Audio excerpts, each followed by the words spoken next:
hasil ijtihad khos ulama Indonesia yang memang melihat bahwa kalau kita ini nyari duit sama-sama ke ladang, istri juga ke ladang, Mas. Iya kan? Iya. Habis masak, kemudian ngirim, Betul, kemudian ngikut, kemudian lah kalau nggak dibagi dua gimana? Iya, harus dong. Itu istilahnya harta gono gini ya. Kang, hikmah kenapa kemudian sekarang perempuan itu satu, laki-laki dua? Hikmahnya apa sih sebenarnya? Kalau secara taksim itu begitu.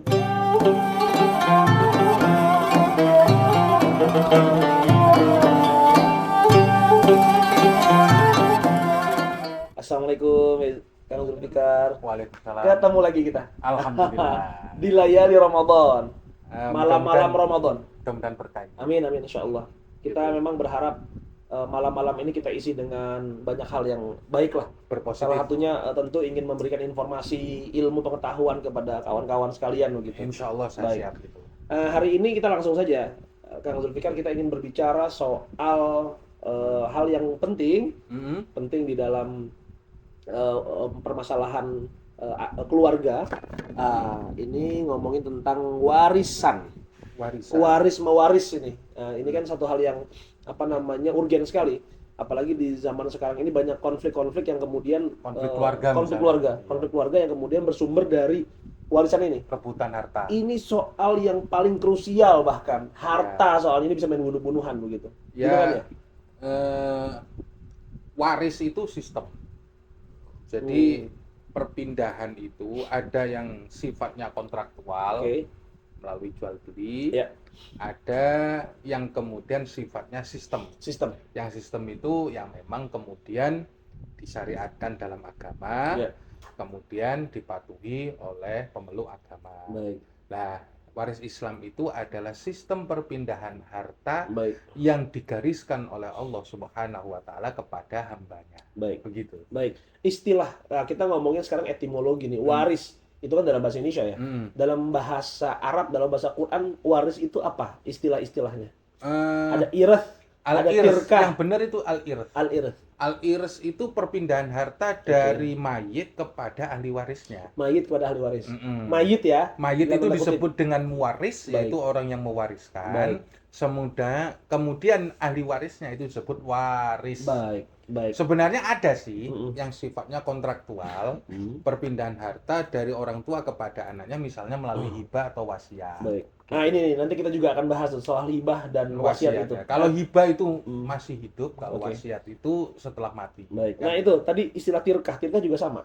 Tirkah itu aset. Jadi saya meninggal, kemudian punya mobil, punya rumah, punya kebun. Nah itu yang disebut dengan tirkah.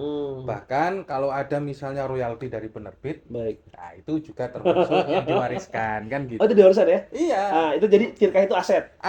Jadi beda ya antara irth sama tirkah itu berbeda. Irth itu sebuah sistemnya.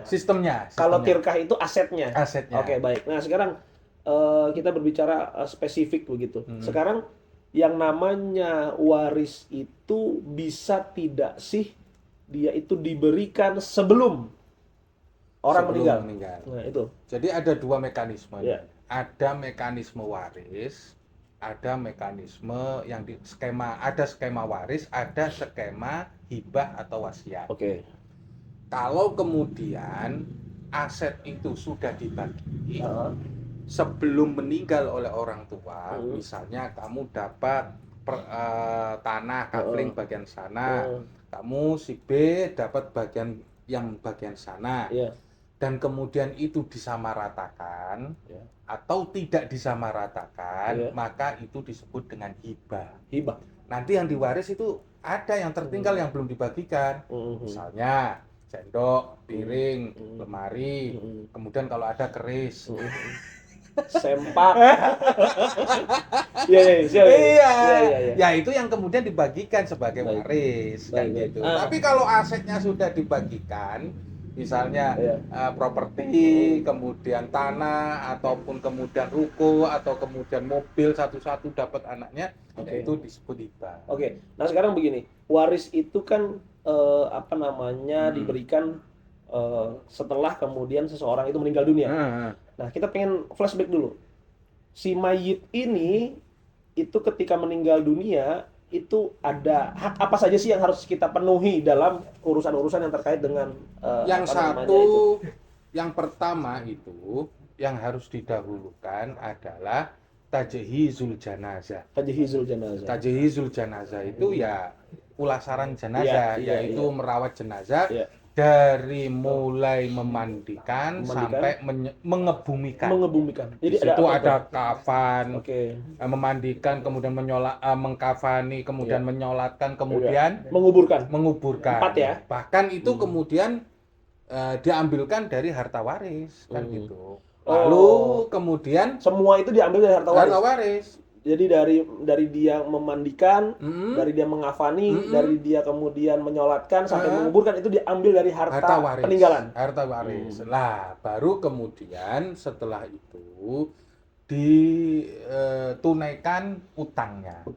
Jadi utang itu yang kedua tuh ya. Setelah tajhizul janazah, baru kemudian hakul adaminya dikeluarkan. Hakullah dulu. Hakullah dulu. Kalau dulu punya fidyah, punya kafarot, punya apa, yaitu diselesaikan. Baru kemudian hakul adam diselesaikan. Baru kemudian yang terakhir itu wasiat. Oh, sebelum waris ada namanya wasiat. Wasiat itu paling banyak sepertiga harta. Nah, ini penting nih. Nanti ada sebuah kasus di mana kemudian ada orang-orang yang mengeluarkan wasiat lebih dari sepertiga. Nah, itu nanti begitu. Oke. Jadi kemudian barulah setelah semuanya selesai, hakullah, hakul adami, wasiatnya itu terpenuhi. Utang dulu. Utang dulu. Hakullah tuh ya. Hakul adami, hakullah. Lalu kemudian hakul adami, baru kemudian wasiat, dari wasiat baru kemudian pembagian waris. Oke. Nah, sekarang ada langsung saja kita langsung kontekstualisasikan. Ada orang yang kemudian dia meninggal dunia, tapi sebelumnya dia punya wasiat. Wasiatnya itu dia ingin supaya hartanya itu tidak jatuh ke anak-anaknya dengan sebuah kasus fenomena, misalkan anaknya ini tidak ngurusin dia dan lain sebagainya, tapi dia nulis wasiat. Wasiatnya itu lebih dari sepertiga. Apakah diperbolehkan seperti itu? Karena sebenarnya peralihan harta dari orang tua kepada anak itu diatur dengan waris itu. Nah, maka kalau ada orang tua yang kemudian mewasiatkan seluruh hartanya atau lebih dari sepertiga, yang berhak itu kan sebenarnya ahli waris.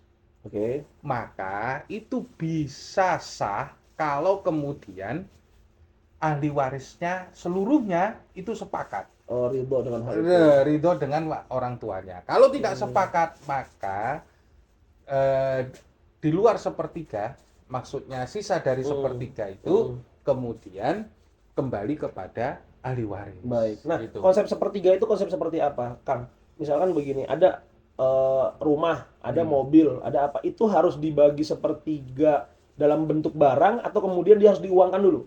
Yang penting itu adalah pembagian sepertiga harta. Entah itu berupa barang ataukah berupa duit.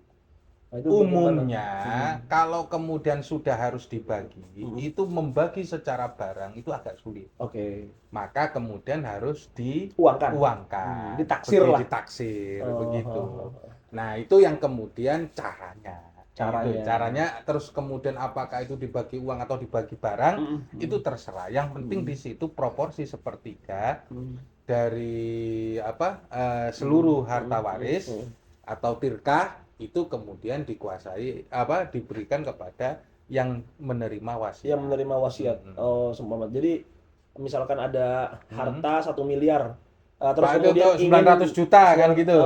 Terus semuanya ingin dikasih panti asuhan. Nggak bisa. Itu harus menunggu persetujuan seluruh ahli waris. Kalau ahli warisnya itu nggak setuju, dia boleh menggugat loh itu. Gitu. Terhadap siapa yang melakukan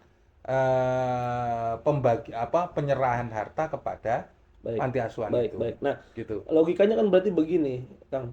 Berarti waris itu ada istilah ridho birridho. Begitu ya? Nah, pertanyaan selanjutnya adalah mana yang lebih didahulukan antara ridho birridho antar ahli waris atau kemudian bahwa pembagian taksimullah, pembagiannya Allah dengan adanya setengah, misalkan 1/6, kita tahu ya bahwa di dalam Islam itu ada istilah ashabul wurud. furud, ashabul furud yang kemudian nanti bisa dibagi sekian. Nah itu mana yang didahulukan nih antara ridho birridho atau taksim? Dalam konsep Islam, hak waris itu adalah hak. Ya. Dan ketika itu hak, maka orang itu boleh atarku. Atarku itu meninggalkan, tidak mengambil haknya. Seandainya bahwa seluruh ahli waris sepakat dan di situ terjadi ada perempuan, ada laki-laki, kemudian para ahli warisnya ini sepakat untuk membagi sama rata. Sama rata. Karena kan perempuan sebenarnya dia haknya setengah dari laki-laki. Iya. Maka kemudian sah-sah saja hal seperti itu. Sah ya? Iya. Sah artinya apa? Ya dianggap saja kemudian kalau laki-laki misalnya dapat 2, dia menyedekahkan bagiannya kepada adik-adiknya. Nah, gitu kan. Tapi dianggapnya begitu. Tapi secara pembagian perlu ada teknis nggak?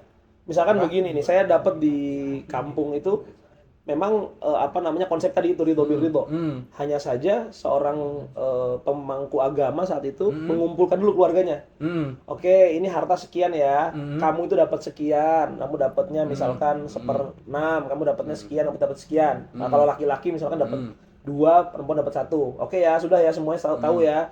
Tapi kemudian dibagi rata baru saat itu ridho apa enggak? Atau misalkan langsung ya sudah kita bagi rata saja. Gitu. Tanpa kemudian perlu diketahui pembagian-pembagian secara umumnya. Itu teknis. Teknis saja. Tidak diatur. Selama itu kemudian ada ridho dan dia paham terhadap ridhonya, itu sah-sah saja. Sah-sah saja. Artinya di situ nggak ada istilahnya huben. Huben itu kan salah satu cacat di dalam sebuah transaksi. Seandainya dia tahu itu dia nggak akan mau, misalnya gitu.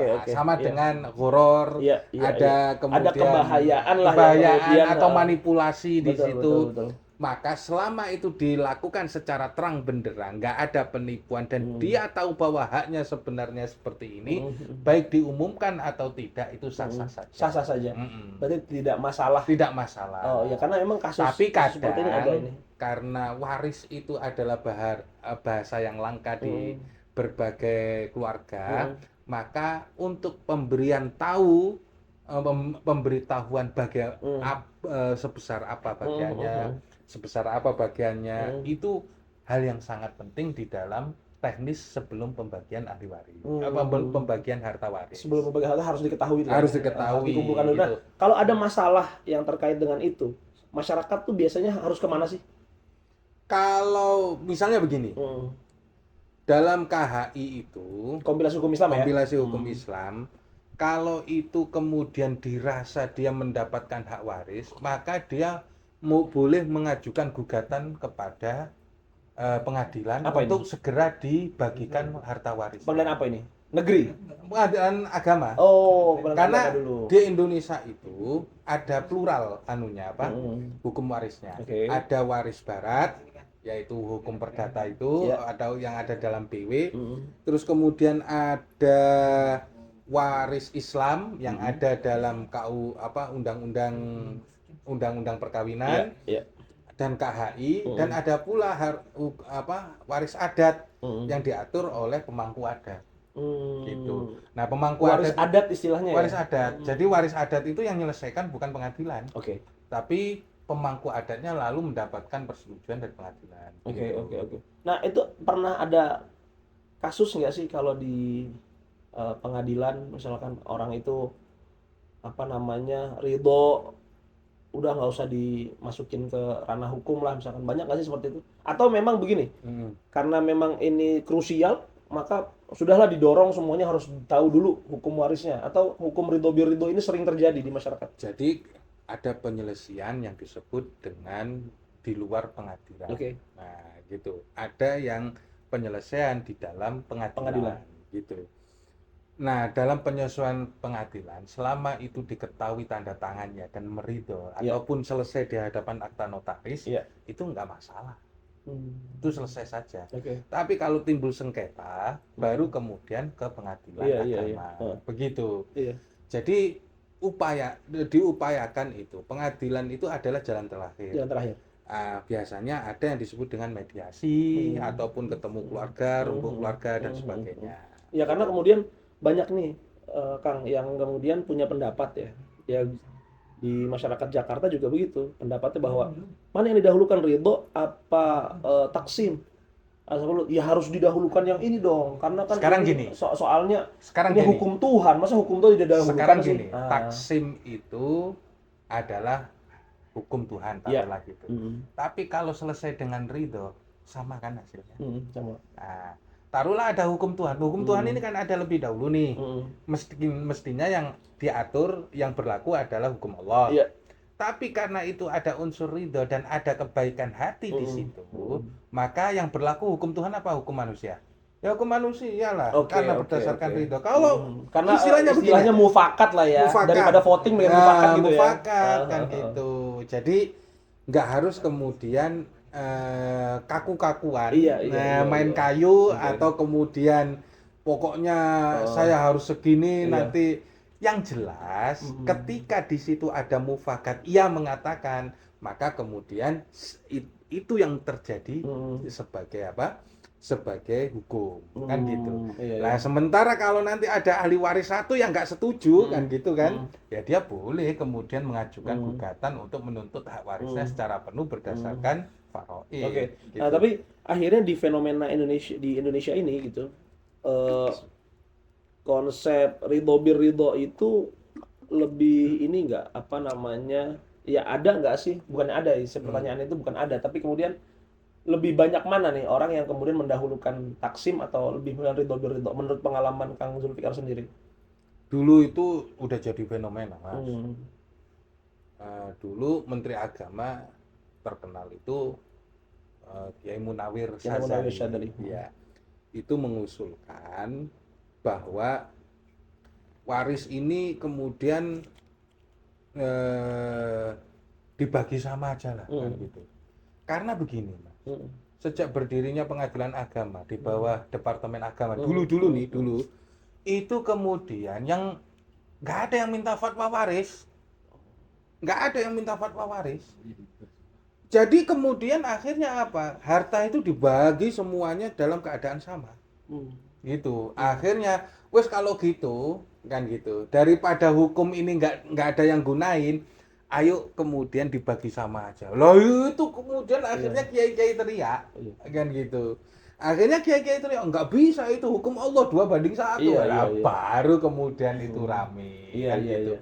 Sementara kiai-kiainya sendiri itu baginya kepada adik-adiknya, yang saudara-saudaranya itu dibagi sama, Mas. Kan gitu.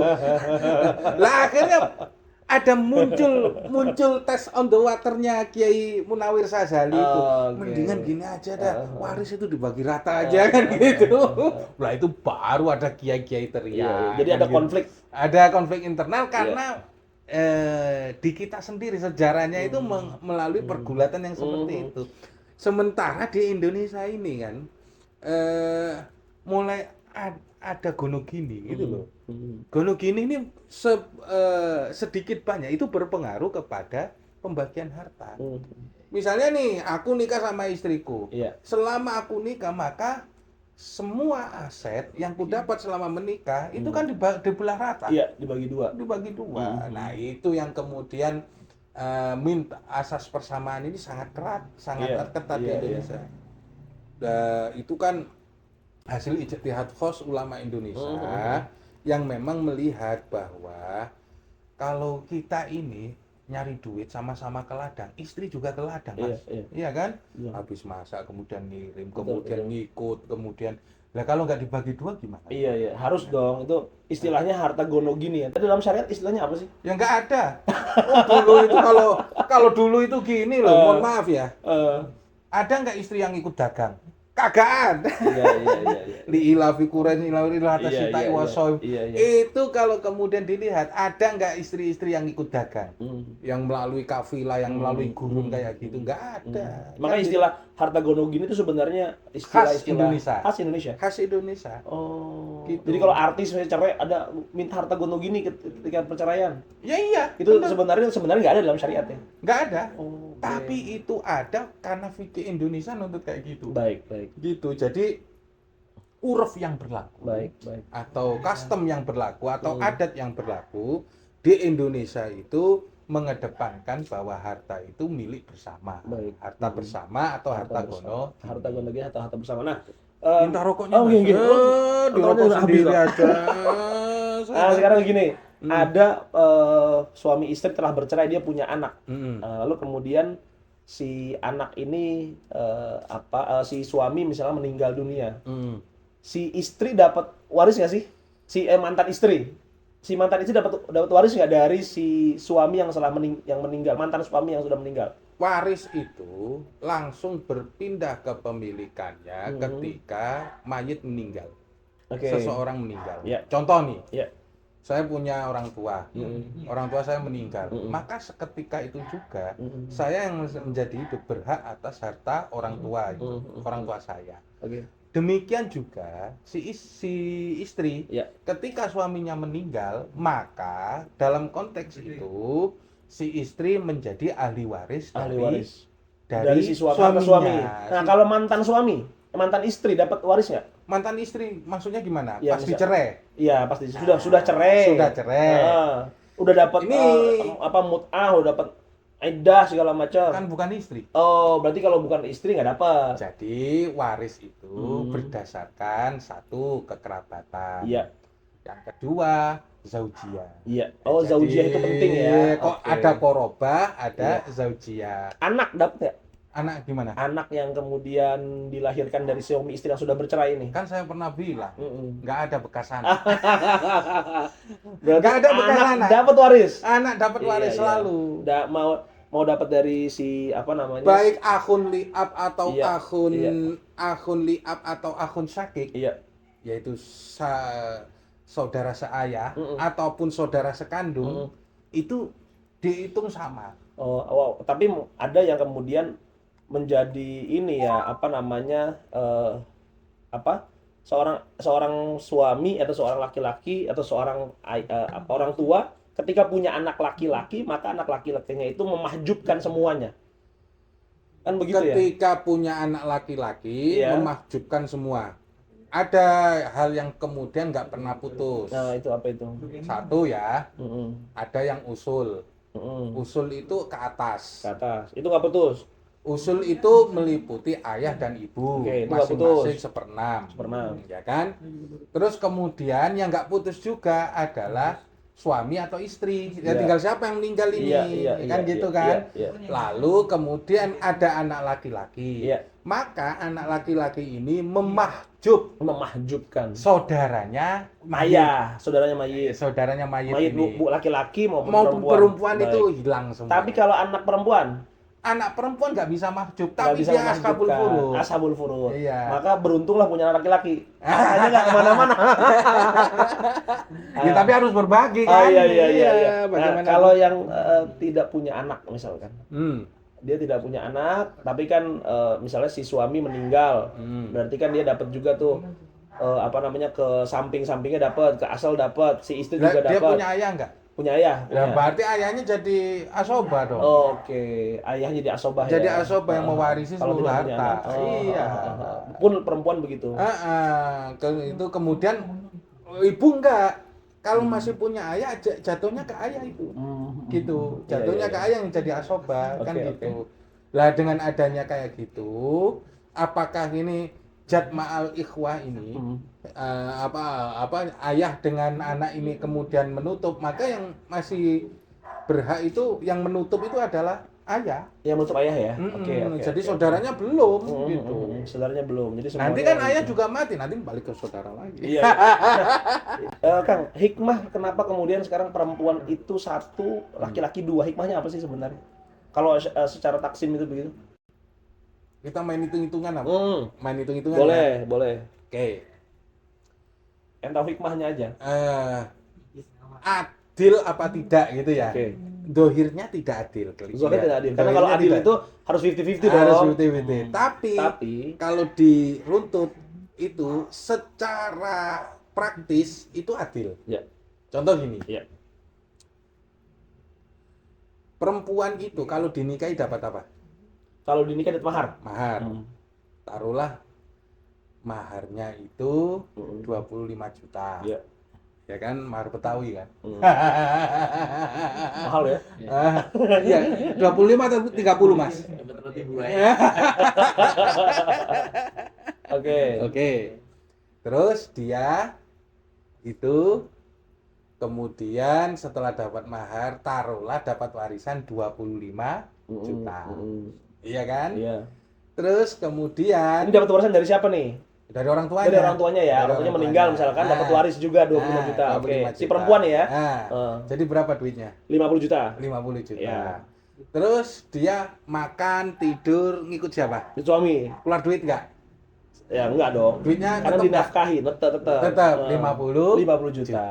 Ya. Sekarang dibandingkan dengan kakaknya atau adiknya yang laki-laki, yang harus menafkahi. Nah, misalnya gini. Dia menikah itu harus bayar berapa? 25 juta. Laki-laki kan? Laki-laki 25 juta. Dapatnya berapa? 50. Dapat dari ayahnya. Nah, 50 kan. Nah, kemudian 50 itu sudah dikurangi mahar 25 juta. Oke. Terus kemudian dia menikah nih, udah mahar bayar 25 sih. Duitnya tinggal berapa? Tinggal 25. Nah, kemudian untuk biaya nafkahnya siapa yang harus nanggung? Laki-laki. Nah, laki-laki. Habis nggak duitnya laki-laki? Habis. Duitnya perempuan? Masih tetap. Berarti ketika dia sudah lebih keluarga, jadi sama saja sebenarnya ya. Malah banyakan istri kan? Iya. Lo kalau ngitungnya kayak gitu, berarti pembagian itu adalah yang menang istri. adil. Mestinya istri nggak dapat gitu. Mestinya perempuan nggak dapat. Iya, hitungnya ditanggung kan gitu. Iya, betul. Tapi dalam artian di Islam sini itu dikasih. Betul. Adilnya di situ ya. Nah, karena kemudian laki-laki dia harus menafkahi. Dia jadi kepala keluarga. Maka juga ya kalau dia misalnya harus setelah nikah dapat uang. kerjaan. Iya. Kalau nganggur bingung. Kan ngabisin duit warisan. Iya, betul. Itu adalah hikmahnya. Iya. Nah, itu masalahnya. Itu adilnya di situ ya. Maka yang saya sampaikan lagi di sini, seandainya manusia itu boleh bersujud kepada sesama manusia, niscaya aku suruh istri untuk bersujud kepada suaminya. Lah itu saking besarnya hak yang dimiliki oleh si suami itu loh. Ini wajiban yang dimiliki suami gitu. Oke. Nah, terus ya tadi itu yang namanya harta waris kemudian sudah dibagi. Ini kita flashback lagi tadi. Ada satu fenomena di mana kemudian dalam tradisi masyarakat Nusantara itu ada istilah kata tahlilan. Tahlilan ya. Nah, tahlilan itu kan mengeluarkan harta dari warisan. Itu kan belum dibagi waris, tapi sudah dipakai untuk tahlilan itu bagaimana? Nah, itu hartanya siapa? Hartanya si mayit? Bukan. Oh, hartanya si yang mendapatkan waris. Iya. Tapi kan belum dibagi waris, lalu kemudian dipakai 1 hari, 2 hari, 3 hari untuk kemudian Nah, sekarang itu apa enggak ahli warisnya? Ya, sejauh ini sih ridho. Nah, itu hartanya si mayit apa hartanya si ahli waris? Si ahli waris. Ya sudah. Oh, gitu. Maka boleh-boleh saja. Nah, itu masalahnya. Jadi gitu enggak dipermasalahkan lagi nih, karena biasanya bermasalah. Ada orang tahlilan kok pakai uang pakai uang waris. Uang waris belum dibagi kok udah diinin aja begitu. Itu enggak masalah jadinya ya. Ya, jadi dulu itu ada hadis gini. Ya Rasulullah, matat ummi. Afa atasaddaqu anha. Iya kan? Iya. Wahai Rasulullah, ibuku telah meninggal. Apakah aku boleh bersedekah atasnya kan gitu? Nah, dijawab kan gitu kan? Boleh saja. Boleh saja kan? Berarti niatnya memang sedekah. Nah, sedekah itu ya. Kemudian sedekah itu apakah harus kemudian dikasihkan ke yayasan ya? Bebas-bebas saja. Iya. Artinya undang orang untuk doain kan gitu kan, mayit itu kan butuh doa. Iya. Bahwa mayit itu kalhurikil mutaghawis kan gitu, yang tadiru doa min abihi wa akhihi kan gitu kan. Betul. Jadi orang meninggal itu kayak orang yang tenggelam dan minta tolong kan gitu. Nunggu doa anaknya, nunggu doa bapaknya, saudaranya dan sebagainya kan gitu. Nah, dan hadiah yang paling baik adalah al-istighfaru lahu, yaitu meminta ampunan kepada para mayit. Iya, dan itu berarti diperbolehkan lah ya. Boleh kan gitu. Nah, soal kemudian tahlilan itu ada enggak di zaman Rasulullah? Iya. Ya kita harus kembali ke konteks lagi kan gitu. Kita ini harus hidup di zaman Rasulullah atau ngikut Rasulullah? Hidup di zaman Rasulullah atau ikut Rasulullah? Ya, harus ngikut Rasulullah. Harus ngikut Rasulullah. Bukan hidup di zaman Rasulullah. Bukan hidup di zaman Rasulullah. Kalau hidup di zaman Rasulullah kita primitif lagi ya. Iya betul. Kita nggak pakai sikat gigi. Nggak pakai sikat gigi gitu ya. Kemana-mana naik onta gitu. Maka harus dikontekstualisasikan di situ. Iya betul. Baik. Nah itu hal-hal yang menarik lah. Iya. Dalam tradisi waris mewaris itu. Waris mewaris. Yang penting itu gini loh. Kalau dalam warisan, asal jangan tengkar aja, itu udah beres. Oke. Mau dibagi kayak apapun, asal jangan tengkar dan sama-sama ridho, selesai itu waris. Oke. Gitu. Hanya saja memang kadang-kadang namanya ridho itu sulit ya, Kang ya. Ya namanya kalau sudah tahu duit ya agak susah. Apalagi banyak ya. Banyak kan gitu. Ya itu umumnya manusia kan gitu. Iya. Dulu ditawarin nggak mau, tapi kelihatan duitnya kan gitu. Iya. Jangan kan gitu mas. Jangan jauh-jauh ya kan. Dulu saya ini yang ada di keluarga nih kan gitu. Ada tanah yang kemudian diambil oleh adik saya. Dan itu nol jalan. Tahu harganya berapa kan gitu. Tapi ketika nol jalan, ya jalannya ya jalan kampung, masih sawah-sawah kayak gitu. Ternyata saya yang dapat di tengah-tengah, yang jauh dari jalan, misalnya sampai 3 km dari jalan. Ternyata itu kena gusuran tol. Wah, akhirnya mendingan aku yang di situ. Jadi malah gak ridho. Oh ya, jadi gimana terusan kayak gitu? Iya. Jadi gimana terusan gitu? Jadi ya sudahlah, kadang kemudian itu rezeki itu nggak kemana-mana. Kemudian apa saja yang menjadi bagian kita kalau sudah itu dikira adil ya cukup lah. Tapi dalam artian di situ taksimullah wa afdal wa a'dal, benar nggak sih konsep begitu? Bahwa pembagian Allah itu adalah sebuah hal yang paling adil dan paling afdal, paling utama. Tapi juga nggak harus kemudian secara tekstual mengikuti bagian waris seperti itu. Iya. Ada lagi nih. Mana sih yang lebih tinggi antara adil sama ridho? Nah itu dia. Mana yang lebih tinggi antara adil sama ridho ya? Kalau saya ridho. Oh begitu. Lebih tinggi ridho. Kenapa itu? Jadi gini, dalam konsep kita berakidah itu kan. Kita ini masuk surga itu karena fadl, karena rahmat, apa karena adilnya? Iya, karena fadl, karena rahmat.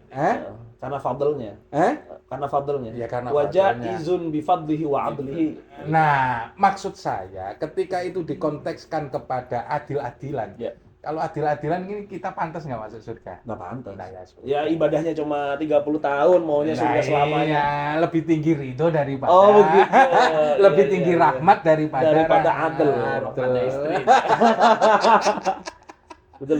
Jadi konsepnya itu kayak gitu aja kan. Di waris juga sama seperti itu ya. Dan juga di dalam hubungan-hubungan yang lain memang harus mengedepankan ridho. Mengedepankan ridho. Termasuk ridhonya istri. Iya. Jadi kita ini kadang harus adil, harus apa, tapi ada yang lebih tinggi daripada adil kan gitu. Dan itu yang harus dikedepankan, harus didorong untuk itu. Ya agak sulit. Memang sulit. Tapi memang kalau misalnya lebih ridho itu baru dapat pahala yang banyak lah gitu ya. Gitu. Ya kalau kita nuntut hak-hakan kan gitu ya. Hubungan kita sama istri itu. Ente bener lah memenuhi nafkah istri. Kagak kan gitu. Itu karena rahmatnya istri aja kan gitu. Yang mau kemudian dinikah oleh kita ini. Kadang nafkahnya enggak apa-apa. Enggak cukup kan gitu kan. Dia harus saving sana saving sini, kemudian harus ngambil sana ngambil sini. Kalau enggak, bukan karena, makanya kadang cinta itu lebih tinggi daripada keadilan. Gimana tafsirnya? Ya karena cinta itu semuanya selesai. Oh, cinta itu dengan ridho. Iya, dengan ridho. Iya. Dengan kan pembagiannya dengan saling saling asuh gitu ya. Kalau ngelihat adiknya itu, aduh adikku anaknya banyak, anunya banyak.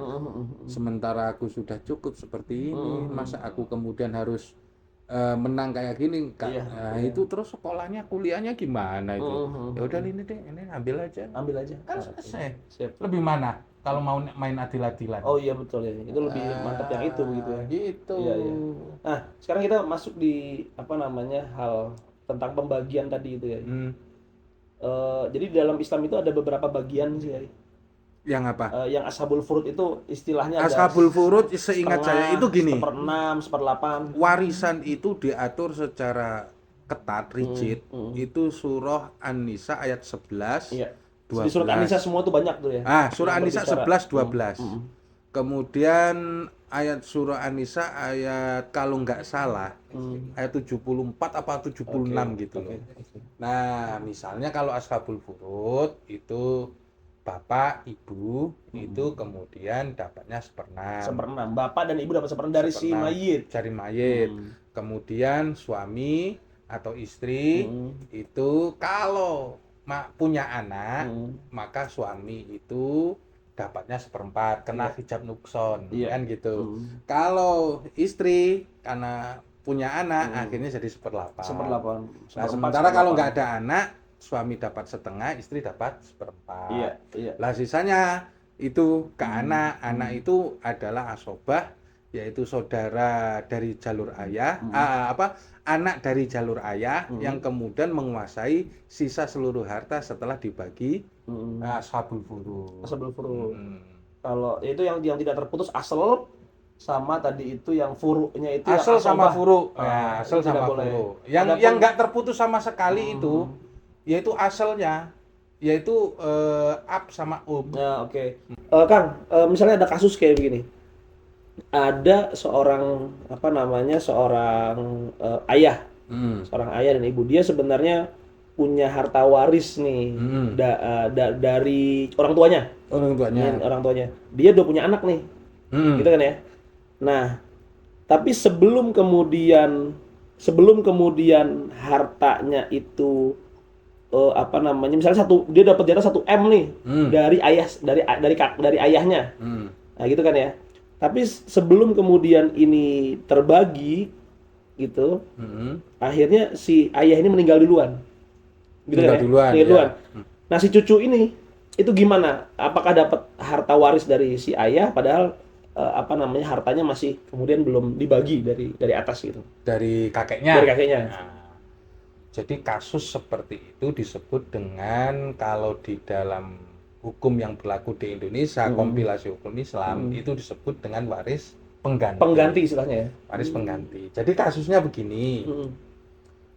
Yang perlu disebutkan nih. Anak dari seseorang itu punya anak. Jadi satu kakek, kemudian anak, kemudian cucu, ya kan? Nah, kemudian ayahnya ini meninggal. Meninggal kan, ya kan? Meninggal lebih dahulu.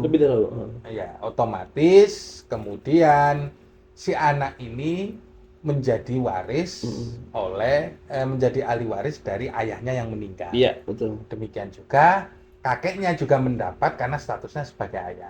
Iya kan? Oke. Ya, begitu kasusnya. Terus kemudian si kakek juga meninggal. Otomatis kalau menurut waris Islam yang umum kan gitu, si ayah ini kan juga punya saudara nih, ya kan?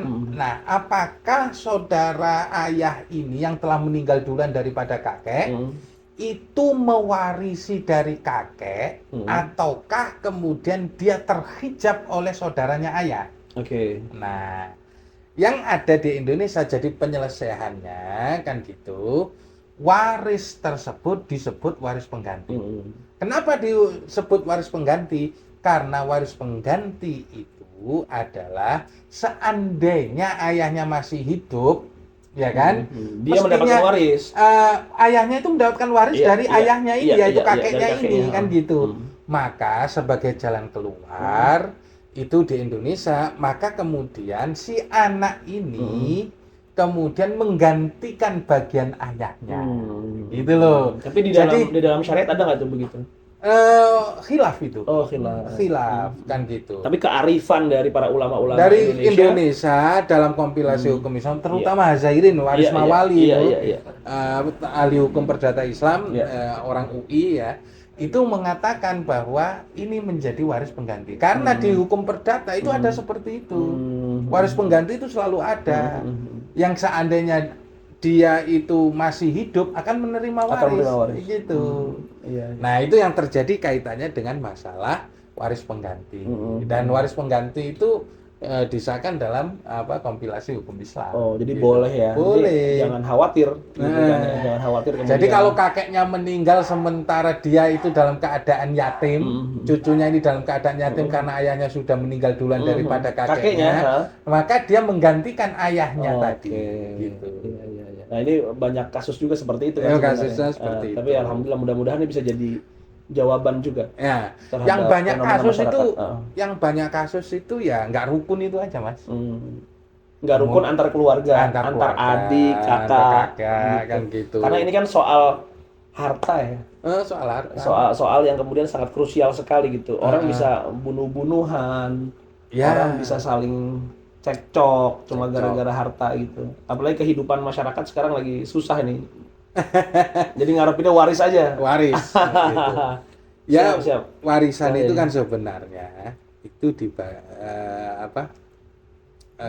sebagai tali asih mengingat perjuangan dari orang tua, kan gitu.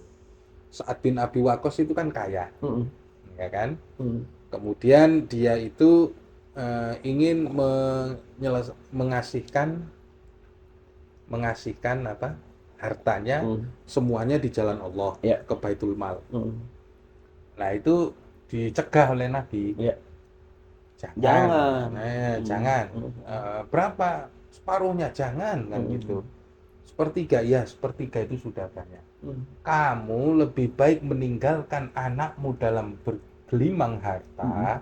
Itu lebih baik daripada kamu membiarkan anakmu meminta-minta kepada orang. Betul. Gitu. Jadi memang itu juga mempersiapkan ya. Nah, memang bukan mempersiapkan ya, memang bukan fukoro gitu, tidak memang sistem peralihan harta itu diatur sedemikian agar anak ini kemudian selalu ingat jasa orang tua yang kemudian telah membesarkan atau apa kan gitu loh. Baik. Ya itu memang aturan dari Allah itu yang memang gitu untuk menyelesaikan bahwa waris itu sebenarnya harus dijadikan sebagai jalan kebaikan. Jalan kebaikan. Gitu. Bukan jalan konflik sebenarnya. Jangan jalan konflik kan gitu. Baik. Ya mudah-mudahan ini menjadi inspirasi juga ya buat kawan-kawan sekalian khususnya soal waris ini. Ya sebenarnya gini, banyak hal waris yang kemudian utamanya kan, karena dalam bahasan hukum Islam itu ada mani. Mani itu pencegah sesuatu itu yang menghalangi seorang mendapat harta waris. Misalnya pembunuh, kemudian beda agama.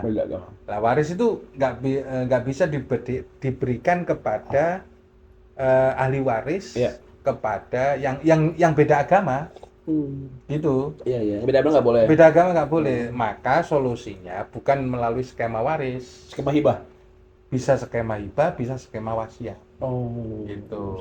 Itu boleh digunakan. Boleh. Oke, ada satu kasus lagi nih. Ada married death accident, ya kan ya. Terus kemudian si anak ini sudah jauh lah, sudah lebih dari 6 bulan baru dinikahi oleh si laki-laki, si perempuan ini. Berarti kan nasabnya si anak ini kan dalam bahasa fikih tidak jatuh kepada orang yang menikahi karena sudah terlampau lebih dari 6 bulan kan ya. Nah, kalau seperti itu, ketika si laki-laki ini meninggalkan anaknya dapat waris nggak sih? Ya itu anaknya apa bukan? Anaknya, tapi kan udah lebih dari posisi 6 bulan. Yang mana kemarin sempat diperbincangkan bahwa sudah bukan nasabnya lagi. Ikut siapa itu kan? Ya. Gitu. Nah itu kalau si suaminya meninggal, atau si ayah meninggal, itu anak dapat waris nggak sih? Ya, antara ngitung hamelnya sama wiladahnya itu masuk akal apa enggak? Oke. Nah, gini, saya ngomong dalam konteks kemarin, kalau itu masuk akal, ya kan, maka ya dinasabkan kepada orang tuanya. Tapi kan gini loh masalahnya, anak itu sudah lahir baru nikah. Iya, itu masalah. Itu gimana itu? Anak itu sudah lahir baru kemudian nikah. Berarti kan sudah lahir duluan. Iya, betul. Iya kan? Oke. Lah, berarti siapa ayahnya? Itu kan ketahuan kalau anak itu lahir. Berarti kan pas lahir belum nikah. Iya. Iya kan? Misalnya Pak punya anak 2 tahun, baru kemudian dia menikah dengan laki-laki lain. Iya. Nah, itu anaknya siapa udah ketahuan. Menikah dengan laki-laki lain? Iya. Oke. Otomatis kan gini loh Mas, kalau sudah nikah, sudah lahir anak nih. Iya, sudah bukan punya apa namanya? Sudah lahir anak. Iya, bukan si yang menikahi bukan. Nasabnya kan ke ibu. Iya, nasabnya ke ibu aja. Kalau memang berarti itu kan bekas suami lama. Iya, betul. Nah, kan gitu. Dapat waris nggak? Ya enggak lah. Oke. Itu bukan bapaknya kok. Nah, solusinya adalah dengan jalur hibah. Jalur hibah. Jalur wasiat. Jalur wasiat. Jadi konsepnya itu kalau nggak bisa waris itu harus ada nasab. Ya. Nasab itu koroba ya kan, kalau nggak asal ya furuk kan gitu kan. Lah sementara itu bukan furuknya. Berarti itu kan namanya anak gawan. Anak gawan. Anak bawaan. Anak gawan.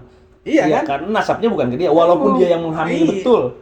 Mengambil betul. Walaupun dia si laki-laki ini menghamili, tapi kemudian dinikahinnya pasca melahirkan. Kan sudah melahirkan. Gitu kan ya. Maka yang ini tidak dapat waris. Iya. Karena kemudian harus nasabnya lah. Harus nasabnya dulu. Tapi si perempuan mewarisi si anak. Ya jelas. Jelas. Karena memang nasabnya kalau ibu nggak bisa dibohongin. Iya betul. Kan gitu. Yang lahir ibu kan gitu. Yang agak susah ditangkep ini kan laki-laki. Karena memang lebih berbahaya nih kan gitu. Bisa kemana-mana memang. Kencingnya kan di mana-mana. Siap ya. Iya. Ya nanti mudah-mudahan ini bisa jadi inspirasi ya. Kalau misalnya nanti ada beberapa hal pertanyaan-pertanyaan lagi kita bisa lanjutkan lah tentang waris ini karena memang krusial sekali dan kalau nanti ada pertanyaan dari kawan-kawan sekalian bisa di kolom komentar nanti bisa kita jawab. Jawabnya sebisanya. Semampunya kan gitu. Siap. Terima kasih Yai. Sama-sama. Kita bisa kumpul lagi nanti mudah-mudahan di acara Layali Ramadan. Inspirasi malam-malam Ramadan yang kemudian mudah-mudahan bisa full informasi, full ilmu. Insyaallah di sana Nusantara. Terima kasih. Sama-sama para pemirsa, saya juga mohon maaf. Terima kasih sebesar-besarnya. Gimana? Wassalamualaikum warahmatullahi wabarakatuh.